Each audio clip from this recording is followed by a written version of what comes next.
You know that feeling, right? You watch an incredible teaser trailer for a massive new game, you get completely hyped, and you're ready to pre-order immediately. But then silence. Absolute silence for years. Sometimes nearly a decade passes before the game actually comes out. It's one of the most frustrating things about being a gamer today. We see this happening constantly, with huge titles like The Elder Scrolls 6, Project Orion, Star Wars Eclipse, and the next Mass Effect. The Elder Scrolls 6, for instance, was announced way back in 2018, and 7 years later, we still know almost nothing about it. So why do companies do this? Why announce a game when it's barely even a concept? The easy answer is hype. We usually assume they do it to keep us, the players, excited and talking about their brand. But let's be honest, gamers actually hate this practice.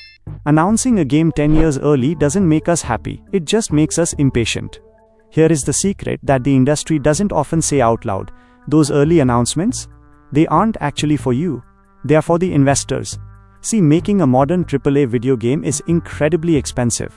We are talking about massive teams and budgets that rival Hollywood blockbusters. But unlike a movie that might shoot for a few months, a game like Grand Theft Auto 6 or Cyberpunk 2077 takes years, sometimes almost a decade to build. During that entire development time, the studio isn't making money on that game, they are just bleeding money. This is where the investors come in. Big developers like Rockstar Games or Bethesda Game Studios are owned by massive parent companies. In Rockstar's case, it's Take-Two Interactive. Take-Two is a public company, which means they answer to shareholders, huge investment firms like the Vanguard Group and BlackRock. These investment firms aren't giving game companies millions of dollars out of the kindness of their hearts. They want a return on their investment.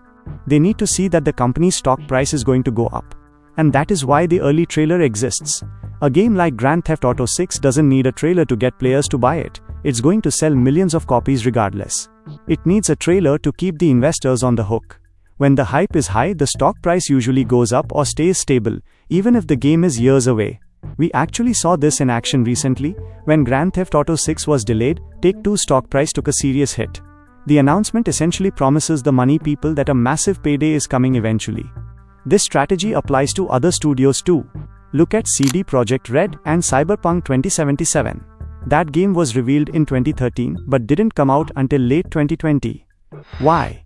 Likely because they needed to generate enough investor interest and funding to actually make their ambitious vision a reality. In a weird way, they have to make the game look finished and amazing before they can really afford to build it. Of course, it's not always just about the stock market. Game development is messy. Management issues, global economic problems, and in tragic cases like stalker developer GSC Game World, real-world warfare can force delays that no one planned for. But at the end of the day, money is usually the biggest motivator. As games take longer and longer to make, we are probably going to see even more of these super early reveals. It's a way to keep the lights on and the shareholders confident, while the developers do the hard work in the background. So the next time you see a logo for a game that won't come out until the next console generation, just remember, that trailer wasn't for you, it was for the stock market. If you found this breakdown interesting and want to learn more about how the gaming industry actually works, please hit that like button, share this video with a friend who is tired of waiting for The Elder Scrolls 6, and don't forget to subscribe for more deep dives.